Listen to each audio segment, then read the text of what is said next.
Dan hari ini saya akan bagi agak sedikit theological gitu ya.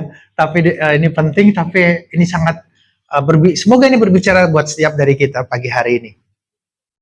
Jadi kalau boleh dikasih judulnya Divine Hope for Our Relationship. Ada satu pengharapan di dalam Tuhan, pengharapan yang ilahi di dalam hubungan-hubungan di dalam kehidupan kita. Baik itu hubungan suami istri, dengan anak-anak, dengan orang tua, dengan teman-teman kita. Bahkan pengharapan untuk kita melihat hubungan yang mungkin gak enak, retak, hancur mungkin, yang kita pikir kayaknya udah kita give up aja. Tapi hari ini saya berdoa, Tuhan berbicara dalam hati kita, untuk kita bisa melihat ada sebuah pengharapan yang luar biasa, yang Tuhan ingin untuk kita miliki. Kita akan baca sama-sama dari Matius 3 ayat 13 sampai 17. Saya mengajak Bapak Ibu Saudara bangkit berdiri. Kita akan membacanya bersama-sama. Saya akan baca ayat yang ganjil, kemudian Bapak Ibu Saudara membaca ayat yang genap, dan kita akan bergantian. Oke?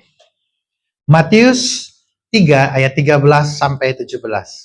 Maka datanglah Yesus dari Galilea ke Yordan kepada Yohanes untuk dibaptis olehnya. Yohanes mencegah.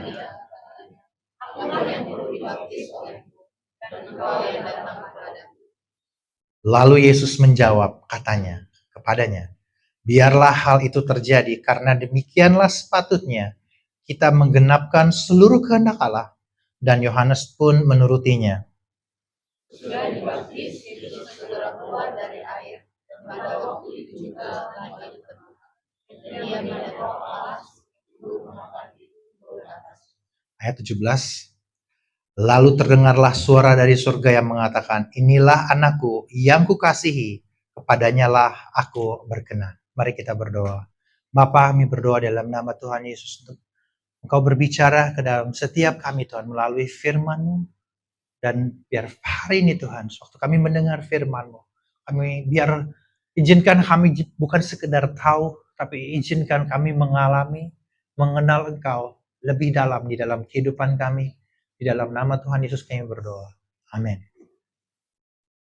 Amin. Jadi judulnya hari ini Divine Relationships. Kita akan belajar. Saya nggak mengupas banyak dari Matiusnya, tetapi di dalam Matius ini kita akan lihat, kemudian kita akan pergi ke beberapa kebenaran firman Tuhan. Jadi kita akan belajar yang pertama tentang the natures of Trinity. Ada nature-nya, ada sifat tentang siapa Tuhan. Nah, Trinitas, mungkin saudara baru pertama kali dengar atau saudara pernah dengar ya, kata Trinitas, Tritunggal. Kemudian kita akan belajar bagaimana ini menjadi sebuah model atau contoh bagi setiap hubungan di dalam kehidupan kita. Dan kemudian terakhir kita akan melihat bagaimana kita mengaplikasikan hal ini di dalam kehidupan kita. Yang pertama, the natures of Trinity. Di Matius 3 ayat 16 sampai 17, di sini dikatakan sesudah dibaptis, Yesus segera keluar dari air. Pada waktu itu langit terbuka, dan ia melihat Roh Allah seperti burung merpati turun ke atasnya, lalu terdengarlah suara dari surga yang mengatakan, inilah anakku yang kukasihi, kepadanya aku berkenan. Di dalam satu ayat ini, kita melihat ada seperti kayak kalau foto itu snapshot gitu ya. Foto tiga-tiganya ada bersamaan gitu ya. Bapa, Anak, dan Roh Kudus. Jadi Yesus yang datang diutus, dan kemudian Roh Kudus yang mengurapinya untuk melakukan pekerjaan pelayanan, dan kemudian Bapa yang memberikan afirmasi, memberikan peneguhan bahwa ini loh, ini anakku. Ini sebuah konsep di Alkitab. Para teologian menggunakan istilah Trinitas atau Trinity. Kata Trinity sendiri tidak ada di Alkitab, saudara. Jadi kalau saudara baca di Alkitab, kata itu tidak ada di Alkitab, tetapi konsep tentang Trinitas ini ada dari sejak Kejadian sampai Wahyu. Jadi, nah itu yang membuat di dalam beberapa hal mereka yang di luar sana, mungkin kita juga kalau kita boleh jujur, tidak semudah itu kita mengerti atau menangkapnya. Oh, Tuhannya orang Kristen ada banyak gitu ya. Ada Bapa, Anak, Roh Kudus, jadi Tuhannya yang mana? Tuhannya satu atau banyak sih gitu ya. Kemudian ada banyak pertanyaan, tetapi pada intinya kita akan belajar sama-sama hari ini tentang Trinitas. Saudara, waduh ini agak berat nih ya. Jujur saudara, saya juga nyiapinnya berat gitu ya. Tapi saya mencoba membuat ini sesederhana mungkin untuk kita bisa melewatinya bersama-sama dan kemudian kita bisa melihat bagaimana ini sangat praktikal buat kita. Jadi ini definisi oleh Wayne Grudem, salah satu penulis sistematis teologi, dikatakan God eternally exists as three persons, Father, Son, and Holy Spirit, and each person is fully God, and there is one God. Jadi Allah secara kekal exist atau ada. Dia sudah ada sejak kekekalan sampai kekekalan. Satu Allah, satu Tuhan, tapi dia menyingkapkan kepada kita, dia reveal himself to us in three person. Dan tiga pribadinya ini di Alkitab bisa dibedakan. Jadi Bapa bukan anak, anak bukan Roh Kudus bukan Bapa. Gitu. Kalau kita baca firman Tuhan dari Kejadian sampai Wahyu, kita tahu bagaimana kita bisa bedakan, oh ini Bapa yang tengah berbicara, Yesus yang tengah berbicara, Yesus yang melakukan pekerjaan pelayanan, Roh Kudus. Kita bisa bedakan, tetapi mereka tidak terpisahkan. Jadi itulah nature-nya Tuhan, bahwa to make it simple, there is one God revealed to us in three distinct persons. Jadi Tuhannya satu, saudara, tapi dia mewahyukan kepada kita di dalam tiga pribadi yang berbeda. Kita bisa mengerti, kita bisa tahu, tetapi kalau kita baca baik-baik di Alkitab, ketiganya Tuhan, dan kalau istilahnya nggak bisa dihitung secara matematis gitu ya. Kalau satu ya sepertiga, nggak kayak gitu ya. Dia satu sebagai dirinya satu kesatuan, tetapi waktu dia mewahyukan kepada kita, kita tahu bahwa ini Bapa, ini Anak, ini Roh Kudus gitu ya.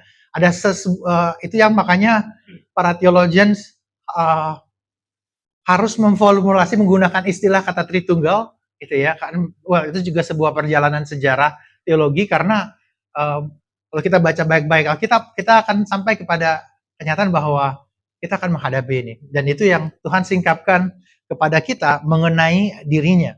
Nah, saya akan baca beberapa ayat. Dengarlah hai orang Israel, Tuhan itu Allah kita, Tuhan itu Esa. Akulah Tuhan dan tidak ada yang lain, kecuali aku tidak ada Allah. I am the Lord and there is no other. Beside me there is no God. Jadi dengan kata lain Tuhan bilang, I am the only one, ya, nggak ada yang lain. Oke. Okay?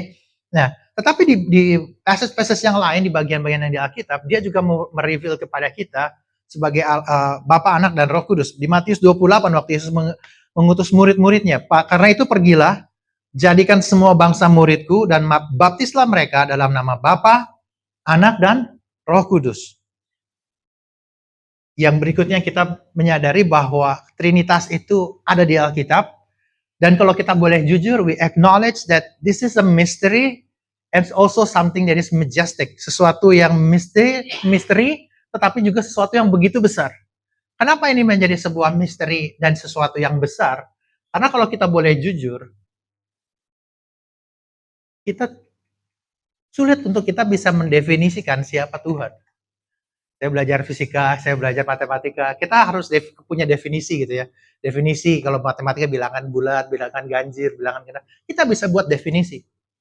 Tapi begitu kita sampai kepada Tuhan, kita tidak bisa mendefinisikan Tuhan. Kalau kita bisa definisikan Tuhan kayak apa, berarti ya kita lebih besar dari Tuhan. Kita tahu, kita bisa menentukan Tuhan yang kayak gimana. Lalu kita baca di Alkitab, Tuhan menyingkapkan kepada kita siapa dirinya untuk kita bisa mengerti. Karena ada kenyataannya, karena kebesarannya, dan kita yang begitu berdosa, kemudian kemampuan linguistik kita terbatas. Ada satu, saya kalau saudara, kadang kalau kita punya anak kecil, mungkin ya saudara saya punya anak kecil, punya tanyaan, Dad, ini apa sih gitu ya? Saudara tahu jelasinnya susah gitu ya. Karena apa? Karena keterbatasan bahasa, linguistik gitu ya. Saya ingat satu waktu anak saya masih kecil, istriku hamil untuk anak yang kedua gitu kan. Dan mami itu di apa, dede di dalam perutnya mami gitu ya. Eee, kalau di dalam bahasanya anak-anak oke benar gitu ya. Tapi kalau orang ke dokter, "Oh salah, nggak di perut tempatnya, adanya di dalam rahim," gitu ya. Ya secara teknis betul, tetapi buat anak-anak, rahim itu apa? Nanti pertanyaannya mulai lanjut ya. Kok rahim itu apa? Kok bisa ada ini? Jadi kita nggak akan selesai jelasinnya. Saudara yang punya anak-anak mungkin sudah mengerti. Artinya karena keterbatasan kita, waktu kita menjelaskan itu menjadi harus mengikuti level penerimanya. Nah begitu juga waktu dia mewahyukan dirinya kepada kita, kita punya kelemahan, kita punya keterbatasan, keterbatasan linguistik, keterbatasan pengertian, ada kategori-kategori yang kita tidak punya yang mewakili siapa Tuhan. Saya kasih contoh waktu waktu anak saya memang suka bongkar elektronik ya. Jadi kalau rusak saya betulin sendiri gitu ya. Betulin kayak bongkar mesin cuci, bongkar ini gitu ya. Nah satu waktu saya bongkar, anak saya tanya, "Dad ini apa?" Gitu ya. Wah ini resistor, resistor apa gitu kan? Ini ini apa Dad? Ini kapasitor, ini apa? Kok dia tanya gitu. Nah ada hal-hal yang ya saya tahu, tapi dia nggak akan pernah nangkep karena dia masih dengan usianya kategorinya nggak ada di dalam pikiran dia. Jadi mau saya ngambil waktu 3 jam lagi, dia tidak akan nangkap gitu ya. Nah kalau kita boleh jujur, nah Tuhan kita itu begitu besar, begitu luar biasa. Waktu dia nyingkapkan kepada kita, di dalam anugerahnya, kita bisa mengerti di level yang memang dia udah siapkan. Tapi ada dalam dirinya yang jauh lebih besar, yang kita tidak akan pernah bisa mengerti. Saya ingat satu ilustrasi. Jadi ada satu dokter akan melakukan bedah neurosurgeon bedah otak gitu ya. Ada suami istri, jadi istrinya akan dibedah, terus suaminya tanya, "Dok, sebelum dokter bedah istri, istri ini otak istri saya nih, dokter kasih tahu setiap detailnya, dokter tuh mau ngapain?" Gitu ya. Sampai saya ngerti baru boleh gitu kan. Lalu dokternya bilang gini, "Pak, saya sekolah kedokteran 5 tahun. Lalu saya praktek spesialis ya lebih dari 10 tahun gitu ya. Terus sekolah neurosurgeon another 10 year gitu kan. Bapak mau mulai saya jelasin dari yang mana gitu ya. Kalau mau detailnya sebelum saya selesai ibunya udah nggak bisa saya tolong lagi Pak gitu kan. Karena apa? Ya every single detail of a neurosurgeon kamu mau minta jelasin semuanya sebelum saya mulai operasi, every single detail motongnya di mana, pakai apa alatnya gitu ya. Mungkin jujurnya dia bilang, "Oke, I learn to trust," gitu ya. Bahwa yang kamu kasih tahu aku is enough for me to know and you can do what you need to do, gitu kira-kira. Nah, Saudara bayangkan dokter yang sekolahnya segitu lama aja, kita nggak bisa menuntut dia menjelaskan semuanya. Apalagi kita. Kita mungkin terlalu arogan untuk mengatakan Tuhan harus bisa jelasin siapa dirinya bagi kita dengan semua linguistik kita, keterbatasan kita dan sebagainya. That's the reality bahwa Tuhan itu begitu besar dan luar biasa. Kita tidak bisa mengerti dia sepenuhnya. Ada bagian-bagian yang kita mengerti karena dia menyingkapkannya kepada kita. Amin. Pertanyaannya bagi kita yang sering ditanya, can we really know God? Bisa nggak kita kenal Tuhan? Ini pertanyaannya agak susah gitu, tetapi well pretty simple to understand. The theologians, I just quote from one of the theologians bilang, we can know God meaningfully. Kita bisa mengenal dia secara meaningful, artinya kita mengenal dari apa yang dia singkapkan di firman Tuhan, hatinya dia, kasihnya dia. Kita bisa mengenal Tuhan, kerinduannya bagi kita, rancangannya bagi kita di Alkitab. Kita bisa mengenal Tuhan secara meaningful. Kenapa saya bilang meaningful? Beda mengenal dengan tahu gitu ya. Saya bisa tahu tentang seseorang karirnya, saya buka LinkedIn-nya gitu ya baca profilnya gitu ya. Tapi saya nggak kenal pribadinya secara meaningful berarti. Saya bisa share emosi, tahu kan enggak. Tetapi Tuhan bisa kita kenal secara meaningful bagi kita. Tapi di sisi yang lain, kita tidak bisa mengenal Tuhan secara komprehensif. Saya kenal istri saya mungkin lama gitu, tahunan, dari sejak kuliah, teman sama-sama pelayanan, udah pernah, ya kita udah ngelewatin tekanan-tekanan kerjaan dan sebagainya. Kita tahu banget satu sama lain. Tapi kalau aku bilang aku tahu dia completely, enggak juga. Ada hal-hal, kok kamu gitu ya? Kok saya nggak ngerti. Saudara yang udah menikah lama sudah mungkin tahu ya, udah tahu gitu. Yang menikah baru, saudara yang baru juga nih. Kayaknya saya jujur ya, waktu saya nggak lama sih, setelah dari honeymoon pulang gitu ya, saya udah mulai konflik gitu ya. Kayaknya lu nggak kayak gitu deh dulu gitu ya. Gue juga kayak bilang gini, gue nggak sejelek ini sebelum gue nikah sama kamu. Maksudnya my attitude gitu kan. Nggak, tapi kenyataannya that's how bad gitu kan. Diri kita, karena apa? Karena jujurnya kita bisa kenal tetapi nggak komprehensif. Yang saya kenal hari ini, pasangan saya jauh lebih baik dari apa yang saya kenal waktu saya pertama kali menikah dengan dia. Hal yang sama dengan saudara, dengan kita, waktu kita pertama kenal Tuhan, mungkin waktu berjalan, kita akan semakin mengenal dia. Tetapi untuk kita bilang kita tahu Tuhan semuanya, jujurnya nggak bisa, saudara. Karena dia begitu besar. Kita nggak bisa klaim itu buat pasangan kita yang sudah menikah, kakak adik pun gitu ya. Kita nggak bisa klaim itu. Bagaimana mungkin kita bisa klaim dengan Tuhan? Kita bisa mengenal dia karena dia menyingkapkannya bagi kita. Nah, yang menariknya, the natures of Trinity ini, bahwa Bapa, Anak, dan Roh Kudus ada di dalam keharmonisan yang sempurna. They are in perfect relationship. Mereka, kalau kita bilang mereka, Bapa, Anak, dan Roh Kudus, Tuhan kita satu, tapi di dalam Tuhan, mereka perfectly harmony. Nggak ada di Alkitab ayatnya, oh kayaknya Bapa nggak sepakat dengan Anak, nggak sepakat dengan Roh Kudus. Mereka sepakat satu sama lain. They always in harmony. Dan secara kekekalan mereka satu kesatuan. Begitulah indahnya hubungan di dalam Tuhan. Nah, itu yang menjadi sebuah model bagi kita di dalam hubungan yang kita miliki di dunia. Kalau saudara sadar nggak sadar, ini sesuatu yang sangat penting karena ini akan menjadi hal bagaimana kita melihat hubungan di dalam kehidupan kita dan bagaimana resolusi dari setiap konflik di dalam hubungan di dalam kehidupan kita. Di Yohanes 14 ayat 16 dikatakan, aku akan minta kepada Bapa dan ia akan memberikan kepadamu seorang penolong yang lain supaya ia menyertai kamu selama-lamanya. Jadi Roh Kudus, Yesus mengatakan aku minta pada Bapa, Bapa mengirimkan Roh Kudus bagi kamu. Artinya gini, semua karya yang kita terima, karya penebusan adalah karya Allah yang seutuhnya semuanya. Bapa, Anak, dan Roh Kudus, karya yang bekerja bagi kita. Bukan hanya Anak saja, tetapi sebuah kesatuan yang sempurna. Kenapa itu penting? Karena pertama, kalau kita boleh sadar, kapasitas kita untuk mempunyai hubungan sebenarnya merefleksikan sifat ilahi yang ada di dalam dirinya. Jadi kalau kita hari ini bisa punya hubungan satu sama lain, mungkin saudara pernah pikir nggak, why God create me like this? Kita bisa relate satu sama lain. Kita bisa mengerti, kita bisa berempati satu sama lain, kita bisa saling mengerti.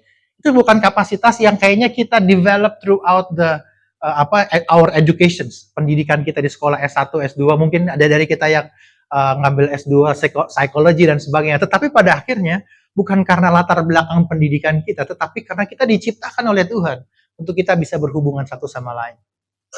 Yang kedua, karena Tuhan kita Tuhan yang harmony, dia yang saling mengasihi, ada kasih di dalam dia.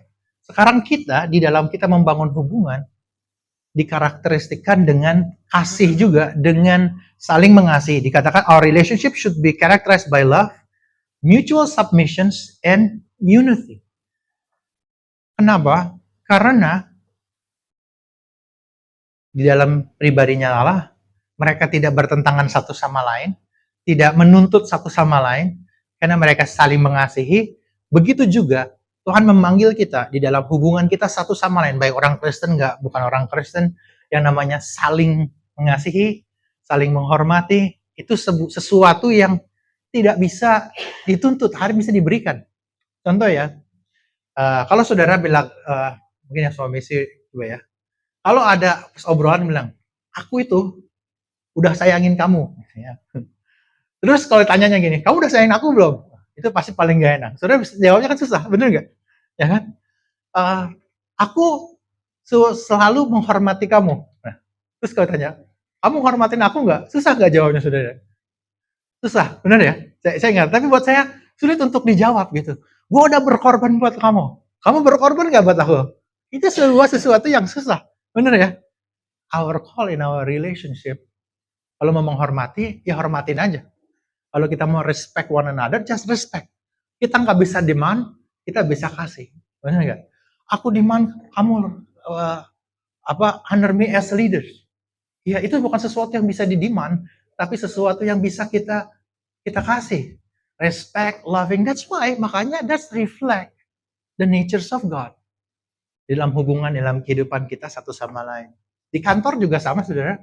Kalau ada bos yang bilang, hey, I am the boss here, you know, gitu ya.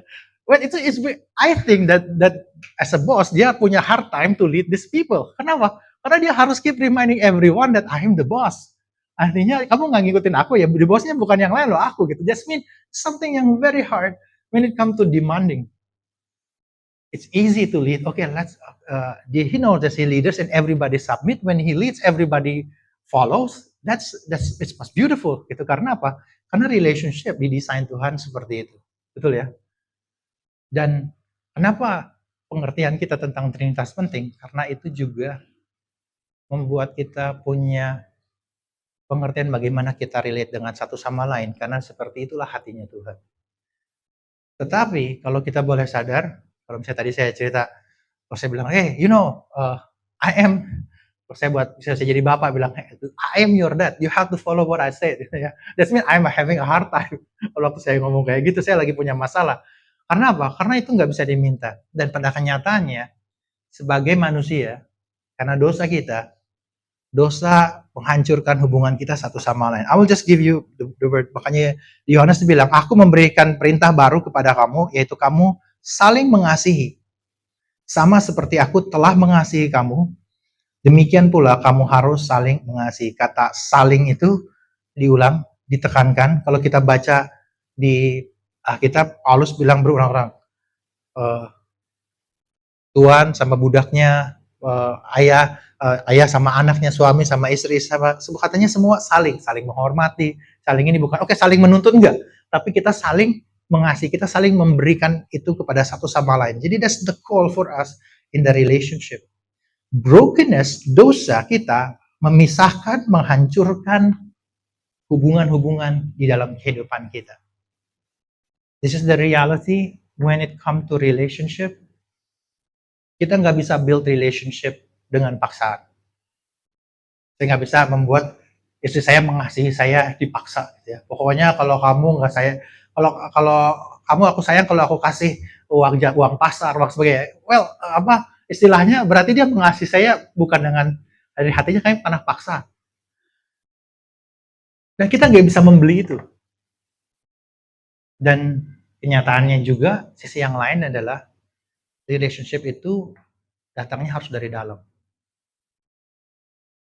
Kita membuka diri kita for someone to come into our life and we relate to that person. Makanya yang namanya ketidaksetiaan, berbohong, itu melukai. Karena apa?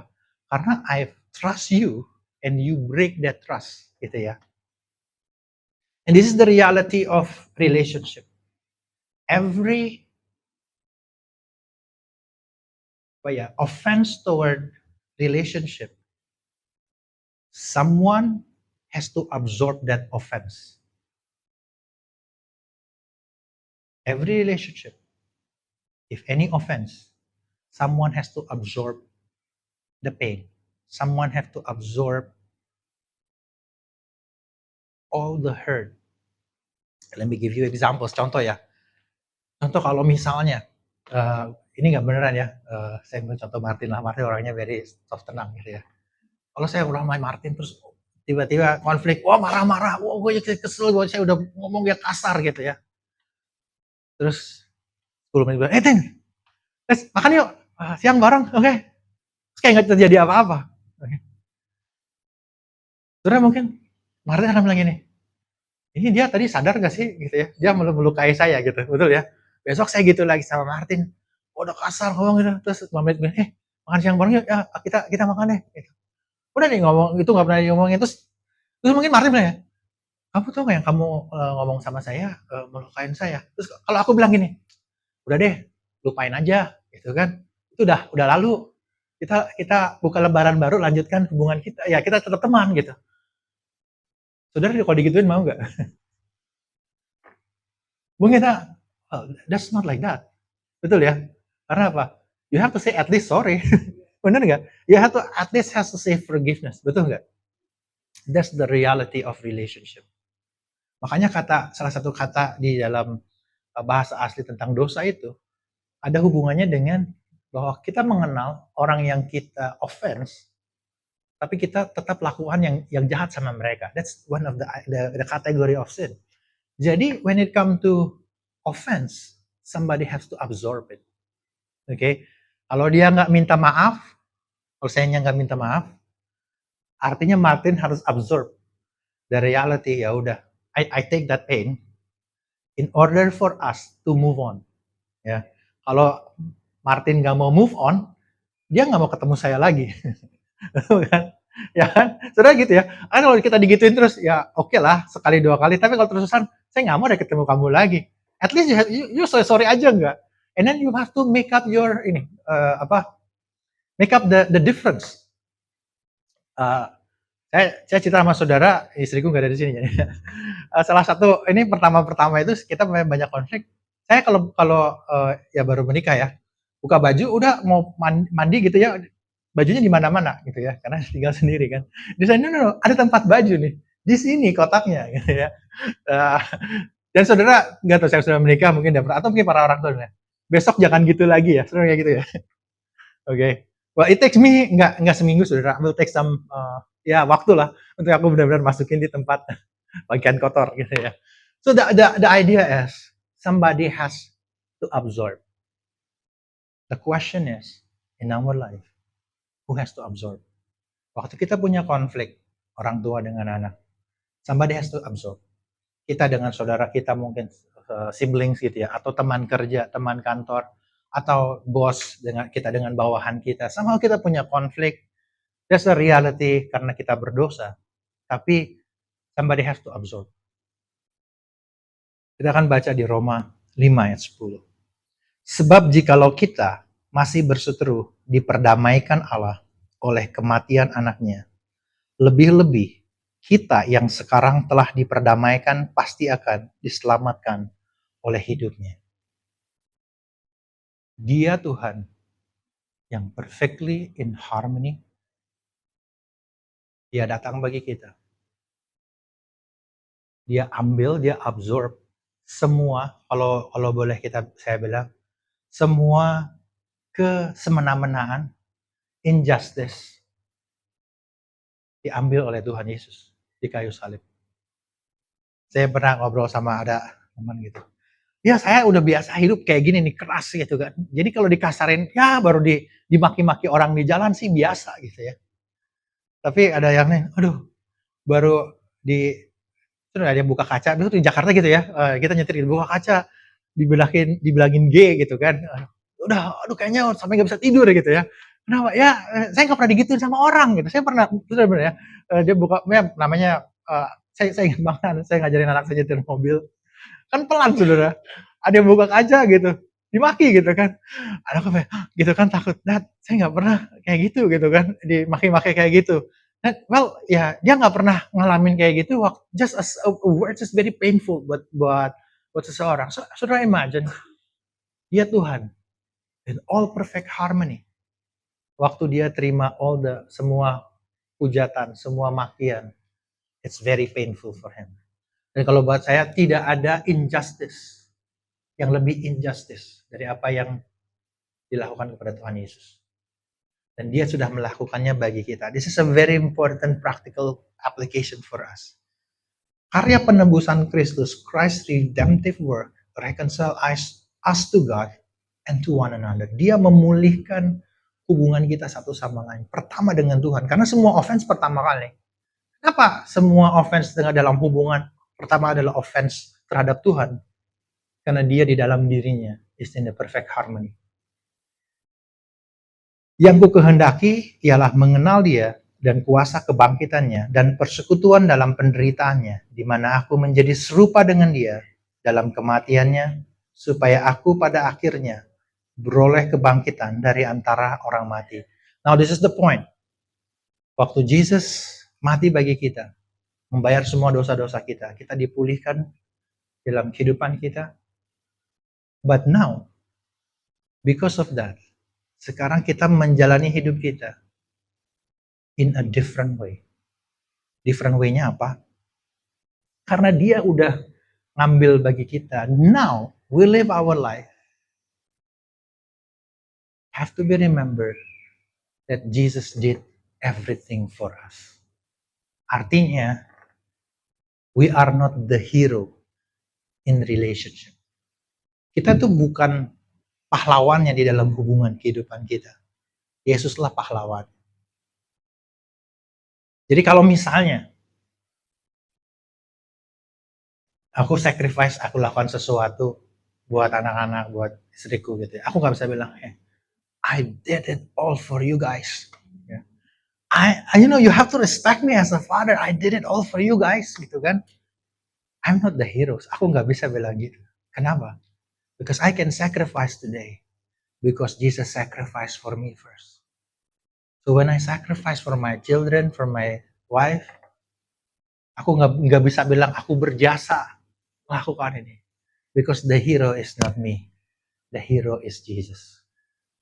Waktu kita give forgiveness sama orang, kita nggak bisa bilang, oke ya, gue udah ampunin lu jangan ulang lagi ya. Kita nggak bisa claim, I make the forgiveness for you. Kita bisa, I can forgive you. First of all, kalau kita boleh jujur dalam hati kita, karena Tuhan forgive kita at the first place. So when we get offended,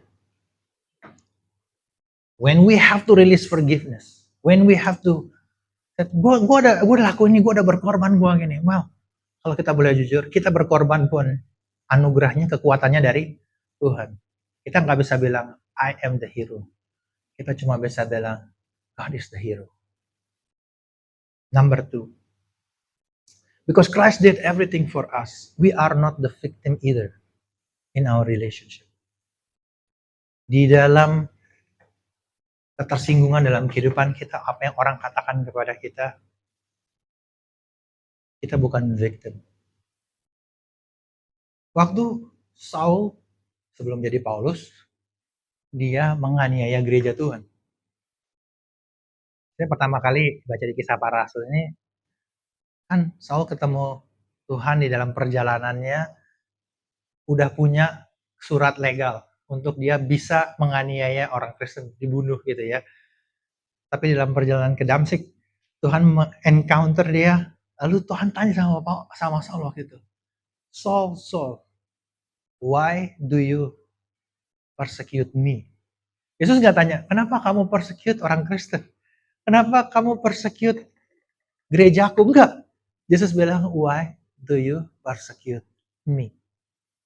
When we become a believers, our life now hidden in Christ. Sekarang hidup kita di dalam Kristus. There are times, and this is the reality of being a Christian, that kita terima injustice. That's what the first century experience. Kita terima dianiaya, kita terima disalah mengertikan. Bukan karena kita yang terima pada akhirnya, tapi karena Kristus yang menerimanya bagi kita. I want to read some verse.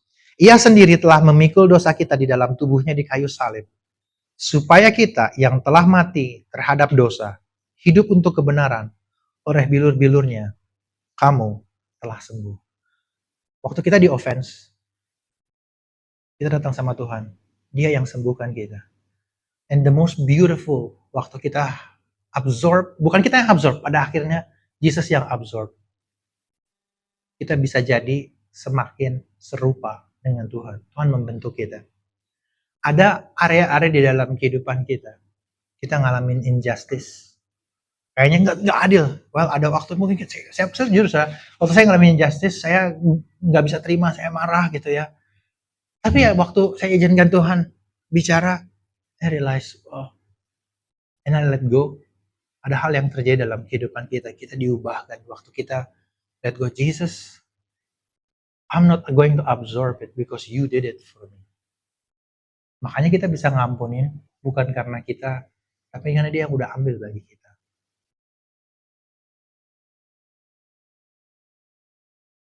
Saya minggu lalu, ya minggu ini ya, kita ada live group di UMN. Salah satu topik pembicaranya, kamu ada nggak waktu yang kamu nggak bisa maafin orang, nggak bisa forgive? Ya. Ternyata buat students kita mungkin sekarang juga beritanya cukup lagi heboh, bully gitu ya, dibully. Salah satu di dalam live dia bilang gini, saya dibully very bad gitu. Dan aku nggak bisa cerita, karena kalau aku cerita kayaknya lukanya makin dalam sekarang gitu. Jadi kalau ngebayangin itu sakit banget. Oke, you don't have to tell the story gitu ya. Tapi aku share cerita aku kecil ngalamin bully gitu di sekolah. Well, kesel banget gitu ya. Saya berpikir satu hari kalau nggak ada orang yang lihat, saya pukul dari belakang nih orang, so how hatred aku has become dibully gitu. Eh, Sampai satu hari ya kita punya, pokoknya ya ini sekolah ya mungkin nggak bisa nggak ketemu kan. Tapi singkat cerita saya kuliah ke Jakarta, saya tinggal di Cawang.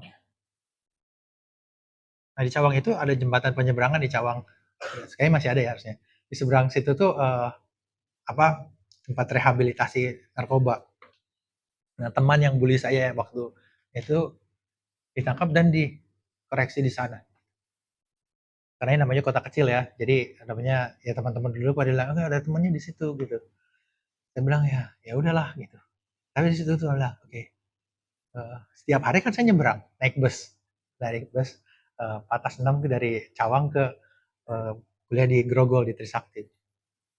Saya tuh bilang, "Kenapa kamu nggak visit?" Nggak mau, nggak ada kerjaan banget gitu kan. Saya bilang, "Tuhan, saya banyak tugas kuliah," gitu kan. Enggak apa, "Wah, pagi Tuhan nggak sempet, nanti kuliahnya telat," gitu kan. Banyak alasan, sampai satu hari Tuhan bilang, "Why don't you visit?" Gitu ya. Ya udah, akhirnya satu hari saya visit. Hmm. Saya juga nggak berharap gimana sih, cuma pengen tahu namanya, saya ketemu, saya nggak mention di sini namanya. Jadi di situ ya dia nangis ya cerita gitu, how broken his family is. Eh, saya bilang, wow, I cannot imagine that. Saya ingat karena nih waktu waktu masih SD, saudara bayangin ya, saya nggak tahu saudara, tapi saya besar di konteks di mana kalau namanya main anak-anak gitu ya, sumpah ya lu jujur gitu kan, sumpah demi apa gitu kan, ya susah, saya nggak biasa kayak gitu kan, maksudnya sumpah orang tua kamu atau orang tua aku yang mati, wah aku nggak berani aku bilang gitu kan. Tapi setelah aku ngobrol sama dia, well buat dia orang tuanya ada pun is useless for him. Jadi mati pun it doesn't matter. Buat aku, wow that's so painful gitu kan. Saya bilang, wow I cannot live like that. Gitu. Tapi itulah kehidupan yang dia lewatin. Waktu waktu saya bilang, you know what, gue nggak bisa ngerti kamu. Tapi yang bisa ngerti kamu cuma satu, Tuhan.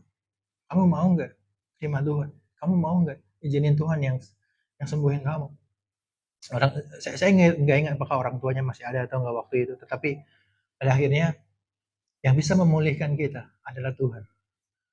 Dan Tuhan adalah lakuannya bagi kita. Dan waktu kita going through all the pain in relationship, all the pain has been absorbed in Christ. Kalau kita bisa bisa terima all the pain karena God give us the grace. Kalau kita bisa sacrifice bukan karena we have the strength, but because God give us the strength to sacrifice for one another.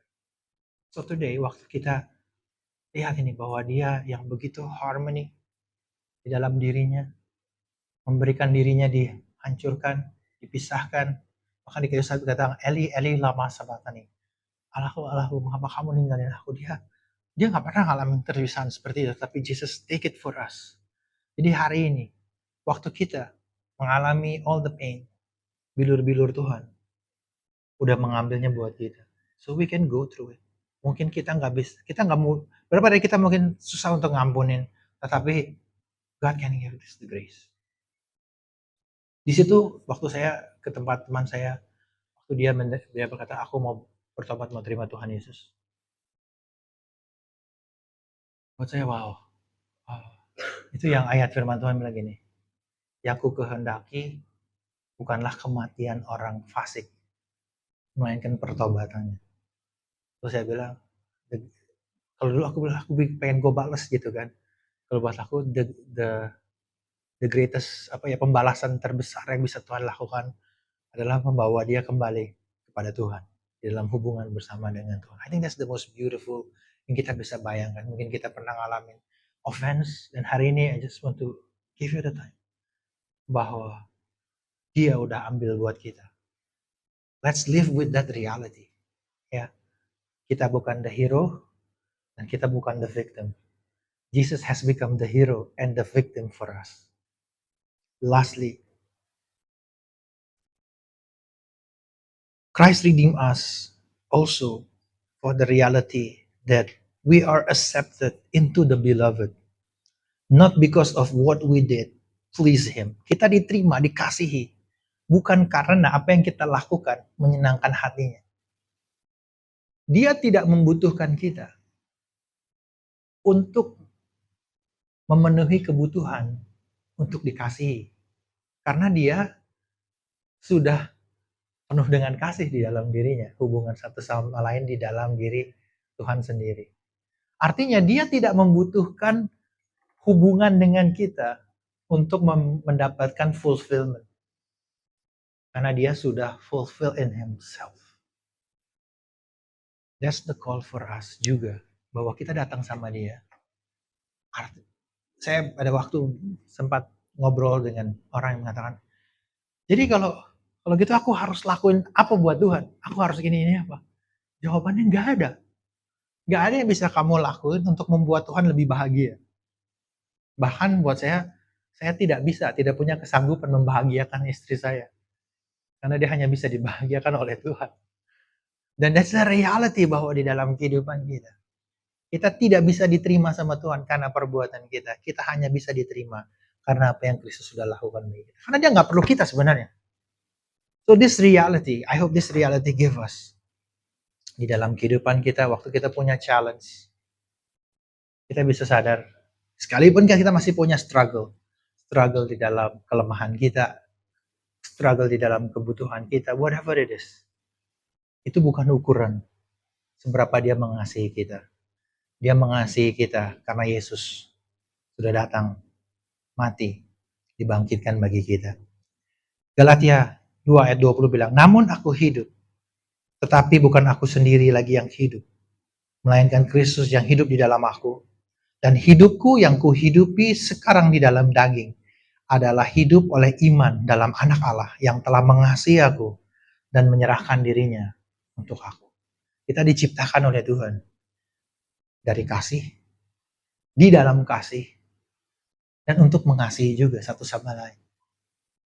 Dan karena kamu adalah anak, maka Allah telah menyuruh roh anaknya ke dalam hati kita yang berseru, ya Aba, ya Bapa. Jadi siapa dia? Tuhan Allah yang Tritunggal. Di dalam keutuhan kesatuannya, di dalam kasihnya, telah membayar semua offense di dalam kehidupan kita, semua luka yang pernah kita terima dari perkataan, perbuatan orang lain, semuanya sudah ditanggung Yesus di kayu salib. Now we are called to live in the reality bahwa Dia Tuhan yang sudah datang bagi kita. Waktu Yesus mati bagi kita, Bapa melihat kita sebagai anak yang dikasihi karena kita mempercayai apa yang Kristus telah lakukan bagi kita. Bagi hari ini, I want to take this time untuk kita menyembah Tuhan dan mengizinkan Tuhan menjamah hati kita